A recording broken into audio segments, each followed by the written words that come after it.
მოგესალმებით ძვირფასო და პატივცემულო მაყურებლებო. თქვენი ბრძანებით არხზე გლობალური შერკინება. დღევანდელ გამოშვებაში თქვენი მოგელით დინოზავრების შედარება. დღეს ჩვენ შევადარებთ ორ ბოროტმოქმედ მტაცებელ დინოზავრს იურიული პარკის ფრანშიზიდან, სპინოზავრს და გიგანოტოზავრს. მაშასი მეგობრებო, წინასწარ გთხოვთ ვიდეოს დალაიკებას, კომენტარის დაწერას და არხის გამოწერას.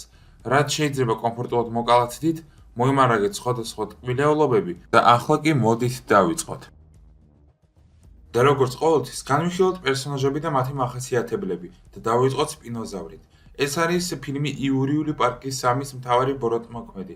ეს დინოზავრი იყო ყველაზე დიდი ცნობილი ტეროპოდის სახეობა და წარმოადგენდა სპინოზავრიდების ოჯახს, რომელიც ბინადრობდა ჩრდილოეთ აფრიკის ტერიტორიაზე ცარცულ პერიოდში. თუმცა კლონირებული სპინოზავრი ბიოინჟინერიის კომპანიით ინჯენი ძალიან განსხვავდებოდა გადაშენებული ცხოველისაგან. მას ჰქონდა ძლიერი ყბები, დიდი ძალა, სქელი კანი, ბასრი კლანჭები, მოკლე და შეცვლილი ფარფლი და ანატომია და სპინოზავრს ასევე შეეძლო წყალქვეშ მდებარეობა და გადაადგილება.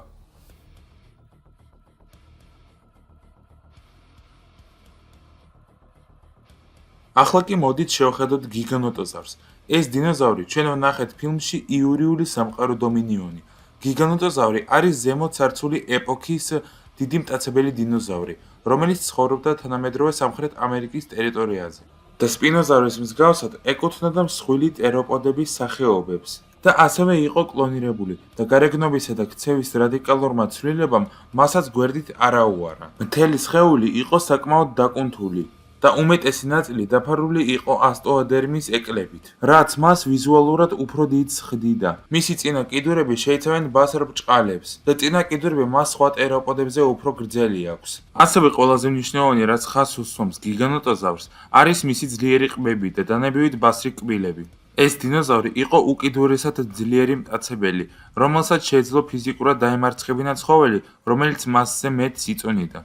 ახლა კი მოდით შევხედოთ, როგორი უპირატესობები აქვთ მათ. დავიწყოთ ზომებით. ოფიციალური მონაცემებით, ორივე დინოზავრის სიმაღლე, კერძოდ ფილმის ვერსიები, შეადგენს 5-დან 6 მეტრამდე, სიგრძე კი 15 მეტრი. თუმცა სპინოზავრი ფარფლის მეშვეობით ოდნავ უფრო მაღალი იქნება, თუმცა ეს მას არანაირ უპირატესობას არ მისცემს. თუმცა წონის მხრივ უპირატესობა იქნება გიგანოტოზავრისაკენ. მისი წონა შეადგენს 9 ტონას, სპინოზავრი კი 7,5-დან 8 ტონამდე, ასე რომ ზომებში პლუსი მისდის გიგანოტოზავრს. ძალის მხრივ სპინოზავრს მოუხერხდა ახალგაზრდა ტირექსის ყბებიდან გამოღწევა და მისთვის კისრის მოგრეხვა, განადგურა და გაჭყლიდა პატარა თვითმფრინავი, მაგრამ ყველაზე მთავარი, რაც სპინოზავრს მოუხერხდა, მან თავისი ძალის სხმევით უზარმაზარი ლითონის გარსი გაარღვია. თუმცა ამ მომენტში ვერ მივხვდი, მას რატომ ვერ მოუხერხდა რკინის კარის ისევე გამტვრივა, წარმოდგენა არ მაქვს.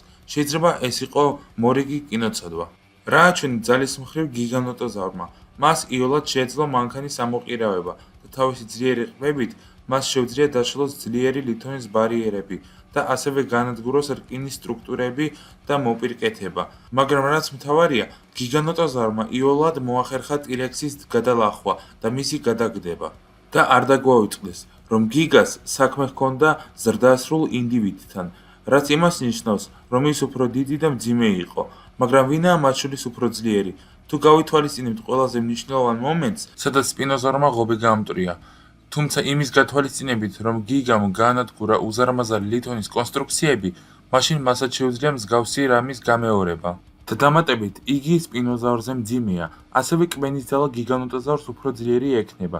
გავიხსენოთ სცენა ლითონის კონსტრუქციებით, რაც უფრო დამაჯერებლად გამოიყურება, ვიდრე თვითმფრინავის კანი და ყველა ამ ფაქტზე დაყრდნობით, მე აქაც ვაძლევ ქულას გიგანოტოზავრს. რაც შეეხება სიჩქარეს და მოქნილობას, აქ უფრო სპინოზავრის ხარეს ვარ მიდრეკილი, რადგანაც იგი საკმაოდ მოძრავი იყო გიგანოტოზავრთან შედარებით და გარდა ამისა, ის უფრო მსუბუქია. გიგანოტოზავრი კი მართალია გაუმძრაველი იყო, ყოველ შემთხვევაში ასეთი გვაჩვენეს, თუმცა ბრძოლაში რეაგირებდა ტირანოზავრის დარტყმებზე. მაგრამ ამ პუნქტში მაინც უპირატესობა სპინოზავრისაკენ იქნება, რადგან იგი უფრო მობილური იყო. შევადაროთ სიმტკიცე და გამძლეობა.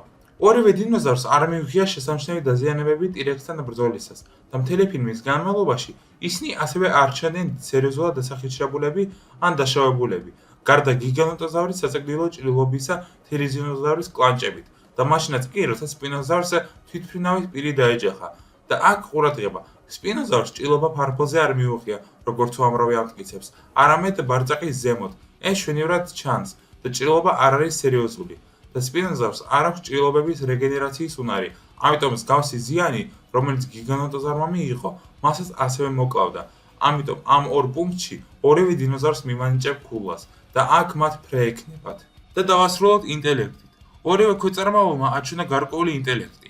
მაგალითად, სპინოზავრმა განზრახი ღრიალა, რათა ჩამოვარდნილი თვითმფრინავი მიწაზე ჩამოვარდნილიყო და როცა ცდილობდა ადამიანებამდე მიღწევას. სპინოზავრმა ასევე მოატყუა სულელ ადამიანებს, რომლებსაც ეგონათ, რომ მან უკან დაიხია. გიგანოტოზავრმა კი კარგად გამოაჩინა თავი ბრძოლაში. მის ქმედებებში იყო გარკვეული ინტელექტი და მასთან შედარებით ჩვენი საყვარელი მოხუცი რექსი ძალიან პრიმიტიული ჩანდა. ამიტომ ამ პუნქტშიც მათ ფრე ექნებათ. მაშასე მეგობრებო, შედეგის მიხედვით გამარჯვებული გამოდის გიგანოტოზავრი, თუმცა ეს მაინც არ იქნება საკმარისი საბოლოო განაჩენისთვის და ჩემი არხის წესით ეს ინფორმაცია საკმარისი არ იქნება. ხო და მოდით ახლა შევხედოთ, როგორი შეიძლება გამოსულიყო მათი შერკინება თუ ისინი შეხვდებოდნენ. რა თქმა უნდა, ამდაგვარი პერსონაჟების შერკინება აუცილებლად მოხდება ახლო ბრძოლაში და ამ შემთხვევაში მთავარ როლს ითამაშებს სიძლიერე. და პირველი შეჯახებისას გიგანოტოზავრი შეძლებს სპინოზავრის დაძლევას.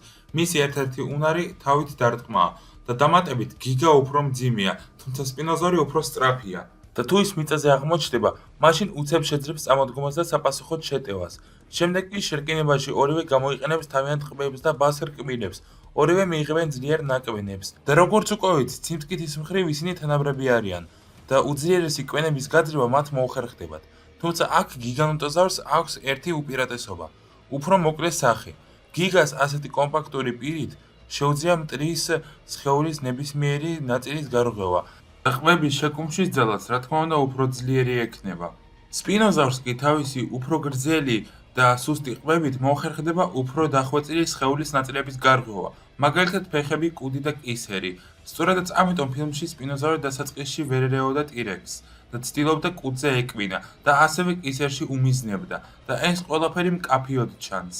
თუმცა სპინოზავრი სწრაფია და ის შეეცდება ამის გამოყენებას და შეეცდება გიგანოტოზავრს კისერზე სტაცოს. და თუ მას ეს მოუხერხდება, ანუ გიგანოტოზავრს კისერზე სტაცოს, მაშინ მე ეჭვი მეპარება, რომ მას მოუხერხდება მისთვის კისრის მოგრეხვა, აი როგორც მას ეს ტირექსთან მოუხერხდა. რადგან პირველ რიგში ეს ტირექსი იყო მოზარდი, ანუ ახალგაზრდა და სწორედაც ამიტომ ძლიერმა სპინოზავრმა ასე იოლად ბოლო მოუღო მას. მეორე რიგში კი ამ ერთხელ მას ჰყავს უფრო დიდი და ძლიერი მოწინააღმდეგე და დამატებით გიგანოტოზავრი მას ამის საშუალებას არ მისცემს და დამატებით მათ ერთი დონის ინტელექტი აქვთ. დიახ, ვიცი რომ თქვენ შორის იქნება ისეთები, რომლებიც წერას დაიწყებენ, რომ სპინოზავრი ჰიბრიდია და რომ ის უფრო ჭკვიანია და ასე შემდეგ. მაგრამ თუ ეს მასე იქნებოდა, მე ამას დიდი სიამოვნებით გავითვალისწინებდი. მე ვერ ვიპოვე ამის დამადასტურებელი კონკრეტული ფაქტორები.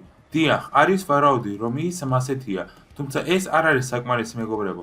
თუ მომავალში ამ ფრანშიზაში დაგვიმტკიცებენ, რომ სპინოზავრი იყო ჰიბრიდი, მაშინ მე აუცილებლად შევიტან ცვლილებებს. მაშასე, შედეგი. დღევანდელ გამოშვებაში იმარჯვებს გიგანოტოზავრი. თუმცა ვიტყვი, რომ ეს ანალიზის შედეგია, შეიძლება თქვენი აზრი განსხვავდებოდეს. ამიტომაც მოდით კომენტარებში დაწერეთ თქვენი აზრით ვინ გაიმარჯვებდა ამ ბრძოლაში. ამ ერთხელ კი მე თქვენ გემშვიდობებით. კომენტარებში შემოთავაზეთ კიდევ იდეები შედარებებისთვის. და ასევე არ დაგავიწყდეთ კომენტარების დაწერა, ვიდეოს დალაიქება და არხის გამოწერა. თქვენთვის რთული არაფერია, ჩემთვის კი ძალიან სასიამოვნო. ამ ერთხელ მე თქვენ გემშვიდობებით და კარგად ბრძანებოდეთ.